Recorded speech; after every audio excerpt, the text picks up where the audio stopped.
बहुत बहुत बधाइयां महाराज।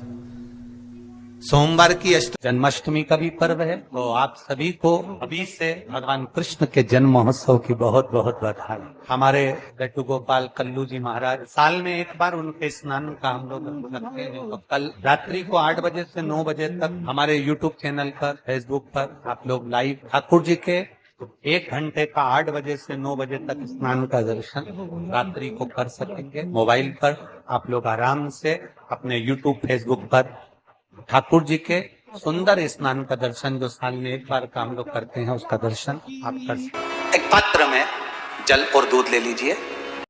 तो कहोगे गुरुजी ये कथा कहां से निकाल के लाए हो? तो विष्णु पुराण में से आप उसको स्मरण कर सकते हो। काय में से? विष्णु पुराण में से। एक पात्र में देसी गाय का दूध, जल उसमें रखकर, और आपके यहाँ अगर लड्डू गोपाल हो, यदि आपके घर में ठाकुर जी हो, लड्डू गोपाल हो, विष्णु जी का कोई स्वरूप हो, श्री हरि का कोई स्वरूप हो, तो उस पर आप संध्या के समय पर दुर्वा डालकर उस दुर्वा से अगर लक्ष्मी जी के नामों का 108 बार उच्चारण कर कर, घी का दिया लगाकर, कैसर के चावल साथ में रखकर केवल उस जल का और दूध का मात्र छींटा देते हो, तो उसके घर में कभी लक्ष्मी की कमी नहीं आ सकती, संपदा बढ़ती चली जाती है। 108 बार लक्ष्मी के नाम का मात्र उच्चारण कर लेने पर, भगवान विष्णु के चरणारविंद पर, भगवान विष्णु के चरणों पर केवल उस दुर्वा का, जल का, दूध का सिंचन कर देने से भी लक्ष्मी की वृद्धि होती है।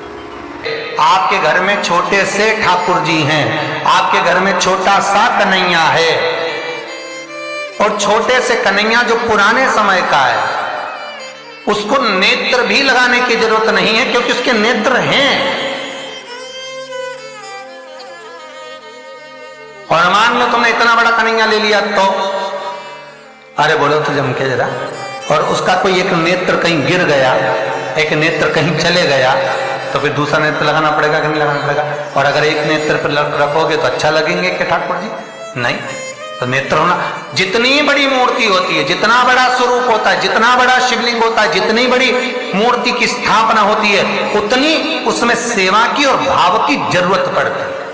भगवान विष्णु ने जाते हुए शिव बाबा को देखा। शंकर भगवान से, भगवान नारायण ने कहा आप कुछ कहेंगे नहीं? भगवान शंकर कहते हैं नारायण चिंता मत करो, ये बद्रिकाश्रम में जो आएगा चने की दाल चढ़ा कर जाएगा, चने की दाल को मंदिर के पीछे बैठकर ओम नमः शिवाय बोलकर जो नारायण को समर्पित करेगा, उसके मनवांचित फल को मैं 3 महीने में पूरा कर दूंगा, उसके मन की कामना को मैं 3 माह में पूर्ण कर दूंगा। आज भी नियम है, चने की दाल को लेकर जाते हैं, बद्रिकाश्रम के मंदिर के पीछे बैठकर चने की दाल को लेकर ओम नमः शिवाय का जाप करते हैं। 7 बार ओम नमः शिवाय बोलकर चने की दाल वापस घूमकर भगवान विष्णु को समर्पित करी जाती है, तो 3 महीने में मनोकामना पूरी हो जाती है। भगवान की मूर्ति जितनी छोटी होगी उतना सुख देती है, जितनी बड़ी हो जाएगी उतने लाड़ की जरूरत पड़ जाएगी, उतने लाड़ की जरूरत।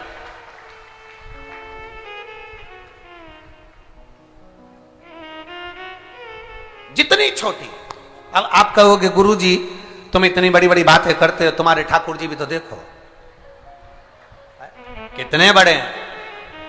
आपको मालूम होगा कि इंदौर में कथा थी, बहुत साल पहले, 20-1 साल पहले की बात होगी, 20-22 साल के पहले की। इंदौर के सेठ जिनके पास में ठाकुर जी थे, और उनके कोई गुरुजी, अब गुरुजी तो गुरुजी होते हैं, उन्होंने कह दिया इतनी बड़ी मूर्ति घर में नहीं होना चाहिए। अब उनको कह दिया कि इतनी बड़ी मूर्ति घर में नहीं होना चाहिए, तो वो इनको नर्मदा जी में विसर्जन के लिए लेकर जाने लगे या कहीं देने के लिए जाने लगे। वो हमारे यहाँ कथा में आए थे, तो वो अटैची लेकर आए थे, तो पूछ लिया हमने कि इस अटैची को आप कहाँ ले जा रहे हैं, क्या है इसमें? उन्होंने कहा इसमें लड्डू गोपाल है ठाकुर जी। हमने कहा कहाँ ले जा रहे हैं? हमारे गुरुजी ने कहा इतनी बड़ी मूर्ति घर में रहती है ना, तो तकलीफ होती, इसलिए हम इनको नदी में, नर्मदा जी में छोड़ने के लिए या आश्रम पर किसी के यहाँ देने के लिए जा रहे हैं। तो हमने कह दिया लाडला है, कहाँ इसको नर्मदा के जल में आप छोड़ोगे, हमको दे दो, हमारे साथ कथा में चलता रहे, आनंद से श्रवण करता रहे, भक्ति करता रहे। और क्या चाहिए, लाडला है वो, उसका नाम हमने कल्लू रखा, हमारा कल्लुआ है, लाडला। जय हो। सोमवार की अष्टमी पड़ जाए, क्या पड़ जाए सोमवार की? जम के बोलो जरा, अष्टमी। या तो सोमवार की अष्टमी पड़ जाए, या हर महीने शिवरात्रि आती है, हर महीने आती है, या तो सोमवार की अष्टमी पड़ जाए या फिर सोमवार की शिवरात्रि पड़ जाए, हर महीने आती है। प्रयास करना, कहीं से देसी गाय का दूध मिल जाए, थोड़ा सा दूध देसी गाय का मिल जाए, थोड़ा सा दूध देसी गाय का, थोड़ा सा दूध अगर प्राप्त हो जाए, बेलपत्री के पत्ते से दूध कटोरी में लेकर, मात्र बेलपत्री के पत्ते से एक एक बूंद अगर दूध, आप एक बूंद अगर ज्यादा ना मिला हो, एक चम्मच भी अगर आपको दूध देसी गाय का मिल गया हो, और सोमवार की अष्टमी पड़ जाए या सोमवार की, जम के बोलो, शिवरात्रि पड़ जाए, उसमें केवल अगर देसी गाय का दूध मिल जाए, जर्सी गाय का नहीं हो, देसी गाय का अगर दूध मिल जाए, बेलपत्री के पत्ते से, तुम्हारे घर के अंदर अगर शिवलिंग है या मंदिर में शिवलिंग है या तुम्हारे नजदीक में कोई शिवलिंग है, उस पर बूंद बूंद, एक एक बूंद अगर शिवलिंग पर दूध समर्पित कर रहे हो, श्री शिवाय नमस्तुभ्यम, नमः शिवाय, या षडाक्षर मंत्र ओम नमः शिवाय, या 33 अक्षर का मंत्र महामृत्युंजय मंत्र, इसका स्मरण कर कर शिव जी पर देसी गाय का दूध समर्पित कर कर इस बेलपत्री को अशोक सुंदरी वाली जगह पर अगर आप समर्पित कर देते हैं, फिर आप जिस भी चीज के लिए अप्लाई करें, मेरा देवाधिदेव महादेव आपका हाथ पकड़कर खींचकर आगे बढ़ा ही दे। मेहनत करना, कर्म पूरा करना, पढ़ाई अच्छी करना, और पढ़ाई के साथ में विद्या अध्ययन करने के साथ में अच्छी मेहनत के साथ में देसी गाय का दूध भगवान शंकर को समर्पित करना, भगवान शंकर को समर्पित करना, देसी गाय का दूध धीरे धीरे धीरे धीरे समर्पित करना, भावों के साथ आप समर्पित करें। देसी गाय का दूध एक एक बूंद समर्पित करिए, धीरे धीरे समर्पित करो। और देसी गाय का दूध जब धीरे धीरे समर्पित करें, बड़े रास्ते से, आनंद से धीरे धीरे जब आप समर्पित करेंगे, बेलपत्री वही दूध में सनी हुई बेलपत्र अशोक सुंदरी वाली जगह पर, उस समय पर डंडी का भाग शिवलिंग की ओर नहीं होना चाहिए, उस समय पर डंडी का भाग जहां से पानी बहकर जाता है अशोक सुंदरी की ओर से, वहां पर होना चाहिए। कार्य में सफलता मिलती ही। शिव तत्व को धारण कर। सोमवार की अष्टमी का मतलब आपको इंदौर की कथा में बताया था, जिस दिन शंकर और पार्वती के मिलन का दिवस हो, और केवल एक माता पार्वती के अकेले मिलन का नहीं, 64 योगनिया तक भगवान शंकर से मिलने के लिए आती है। पीला चंदन लगा लेना, कितना लगाना है?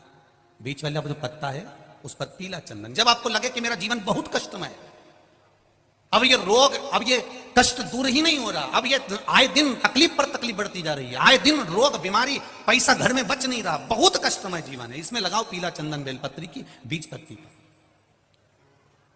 महाराज, और बीज पत्ती पर जब चंदन लग जाए, लगने के बाद में ये दोनों पत्ती पर लाल चंदन लगा लीजिए। इन दोनों पत्ती के बीच में जो डंडी का भाग होता है, आपको कहा था, आपको स्मरण में होगा शायद, हमने जब बेलपत्री की महत्वता बताई थी तो उस बेलपत्री की महत्वता में कहा था ब्रह्मा विष्णु महेश ये 3 हैं, बोला था। बीच में ये बड़ी पत्ती से लेकर जो 2 पत्तियां होती हैं, इनके बीच में जो जगह बचती है, इसमें मां पार्वती के 64 योगनियां, मां पार्वती अपनी पूर्ण सिद्धि के साथ में जितनी भी देवी के स्वरूप हैं, वो माता 64 योगनियां देवी के स्वरूप में यहां पर विराजमान होती हैं।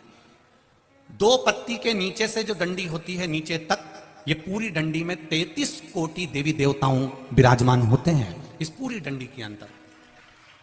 तो ये बीच वाली पत्ती है, ये जो बीच वाली पत्ती का जो भाग होता है, इस पत्ती के भाग में शहद का प्रयोग कर कर, यहां पीला चंदन, लाल चंदन, शहद का प्रयोग कर कर, इसी तरह से पकड़कर ये बेलपत्री की जो डंडी है वो अशोक सुंदरी पर जब आप समर्पित करें, तो जहां से जल बहता है उस ओर पर इस पत्ती को चढ़ाकर केवल आपके हृदय की बात कहकर देवाधिदेव महादेव से कोई भी शिव जी का मंत्र, पंचाक्षर नमः शिवाय, षडाक्षर ओम नमः शिवाय, श्री शिवाय नमस्तुभ्यम, या महामृत्युंजय मंत्र, जो शिव का मंत्र हो आपके पास में, उसको बोलते हुए देवाधिदेव महादेव को धीरे धीरे जल की धार चढ़ाना प्रारंभ करो। जल की धार जब पूर्ण होने लगे, उसमें थोड़ा जल बचे, तब अशोक सुंदरी पर जो तुमने बेलपत्र चढ़ाई है, वहां उस जलधार को चढ़ा। ये प्रयोग आपको केवल सोमवार की अष्टमी पढ़ने पर ही करना है। कौन से दिन करेंगे? जम के बोलिए जरा। सोमवार की अष्टमी पढ़ने पर यह प्रयोग करें। और जल चढ़ाकर बाबा से विनती कर कर उसी बेलपत्र को वापस उठाकर कहीं जलाशय में या किसी पेड़ के नीचे विसर्जन कर दें और 1 लोटा जल वहां भी चढ़ा दें। बस निवेदन कर कर आ जाइए, मेरा बाबा 3 माह के अंदर हाथ जरूर पकड़ेगा और आपको दलदल से बाहर निकाल देगा। हमें बताया था जिस दिन शंकर और पार्वती के मिलन का दिवस हो, और केवल एक माता पार्वती के अकेले मिलन का नहीं, 64 योगनियां तक भगवान शंकर से मिलने के लिए आती है। पीला चंदन लगा देना। कितना लगाना है? बीच वाला जो पत्ता है उस पर पीला चंदन। जब आपको लगे कि मेरा जीवन बहुत कष्टमय है, अब ये रोग, अब ये कष्ट दूर ही नहीं हो रहा, अब ये आए दिन तकलीफ पर तकलीफ बढ़ती जा रही है, आए दिन रोग बीमारी, पैसा घर में बच नहीं रहा, बहुत कष्टमय जीवन है, इसमें लगाओ पीला चंदन बेलपत्री की बीच पत्ती महाराज। और बीच पत्ती पर जब चंदन लग जाए, लगने के बाद में ये दोनों पत्ती पर लाल चंदन लगा लीजिए। इन दोनों पत्ती के बीच में जो डंडी का भाग होता है, आपको कहा था, आपको स्मरण में होगा शायद, हमने जब बेलपत्री की महत्वता बताई थी तो उस बेलपत्री की महत्वता में कहा था ब्रह्मा विष्णु महेश ये 3 हैं, बोला था।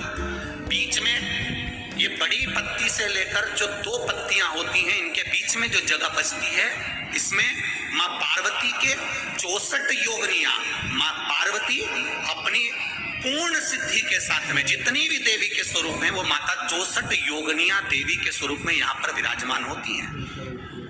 2 पत्ती के नीचे से जो डंडी होती है नीचे तक, ये पूरी डंडी में 33 कोटि देवी देवताओं विराजमान होते हैं इस पूरी डंडी के अंदर। तो ये बीच वाली पत्ती है, ये जो बीच वाली पत्ती का जो भाग होता है, इस पत्ती के भाग में शहद का प्रयोग कर कर, यहाँ पीला चंदन, लाल चंदन, शहद का प्रयोग कर कर, इसी तरह से पकड़कर ये बेलपत्री की जो डंडी है वो अशुक सुंदरी पर जब आप समर्पित करें तो जहां से जल बहता है उस ओर पर इस पत्ती को चढ़ाकर केवल आपके हृदय की बात कहकर देवाधिदेव महादेव से कोई भी शिव जी का मंत्र, पंचाक्षर, नमः शिवाय, षडाक्षर, ओम नमः शिवाय, श्री शिवाय नमस्तुभ्यम, या महामृत्युंजय मंत्र, जो शिव का मंत्र हो आपके पास में, उसको बोलते हुए देवाधिदेव महादेव को धीरे धीरे जल की धार चढ़ाना प्रारंभ करो। जल की धार जब पूर्ण होने लगे, उसमें थोड़ा जल बचे, तब अशुक सुंदरी पर जो तुमने बेलपत्र चढ़ाई है वहां उस जलधार को चढ़ा। ये प्रयोग आपको केवल सोमवार की अष्टमी पढ़ने पर ही करना है। कौन से दिन करेंगे? जम के बोलिए जरा। सोमवार की अष्टमी पढ़ने पर यह प्रयोग करें और जल चढ़ाकर बाबा से विनती कर कर उसी बेलपत्र को वापस उठाकर कहीं जलाशय में या किसी पेड़ के नीचे विसर्जन कर दें और 1 लोटा जल वहां भी चढ़ा दें। बस निवेदन कर कर आ जाइए, मेरा बाबा 3 माह के अंदर हाथ जरूर पकड़ेगा और आपको दलदल से बाहर निकालेगा। काया के रोग से